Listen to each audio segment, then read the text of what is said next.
Joining us for the day, our panel of the day, we've got Tom Basile as well as Jack Kingston. Welcome back to the program, guys. You know, it's a lot to look at and to see when we're seeing this violence and we're seeing these groups out in Seattle really take over the city here. And I think that's could be even a separate unit from some of these protests that we're seeing in other protests across the nation, right? So how do we really distinguish between the two? Because we are seeing these peaceful protests as well. What I want to talk about specifically is the violence that we had been seeing in LA, in Chicago as well. Tom, I'm sure you're familiar that we're seeing this violence in the wake of all these protests going on. Like I said, some peaceful protests, some violent protests. And yet these aren't really being discussed, right? This is violence that's happening outside of the protests alone.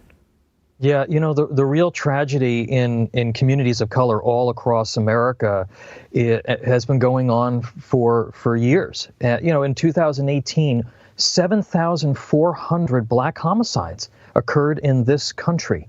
And nobody's talking about those. And in fact, and it goes back to something we were talking about earlier, you can't really blame them on Donald Trump, and you can't blame those 7,400 deaths on police brutality. And so we're again having the wrong conversation, and it is being driven by political movements. It's being driven by the left wing media. But it's time. It's really time that we actually had the inconvenient conversation about the conditions that underlie communities of color that lead to violence, that lead to systemic inequality, and that's just simply not happening. You know, kneeling on the floor of the Capitol does not make that happen. Having all of these protests and the censorship and all this, so much of the stuff we're talking about this week doesn't actually save any more lives, and it's only getting worse. And we're seeing this violence, I mean, in these blue cities, in sometimes blue states as well.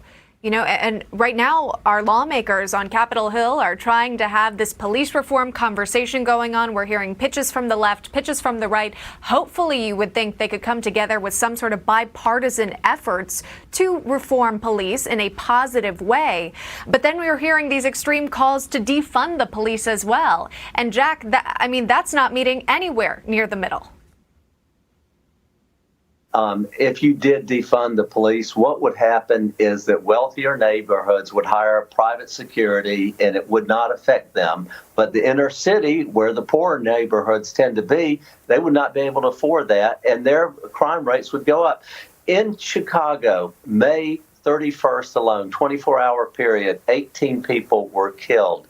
Over the weekend, 24 people were murdered. And yet, if Black Lives Matter, if all Black Lives Matter, or all lives matter, why isn't that being discussed by the media? It's not, because it doesn't fit the narrative. I come from a city that is 50% African American, and in our city, Savannah, Georgia, you need to work with everybody. And one of the things that I found as a member of Congress is when you had police engaged on the grassroots level, the cop on the beat who knows the neighborhood, whose people knows his or her face, who will work with them and come when there's a problem, not necessarily a law enforcement problem, but just be around. That's where it makes a really big difference. And so to me, if you want to modify the police forces on a local level with more training and a softer touch, integrate social workers in there, if you find that to be helpful, you can do that, but it has to be done on a local level, not by the U.S. Congress.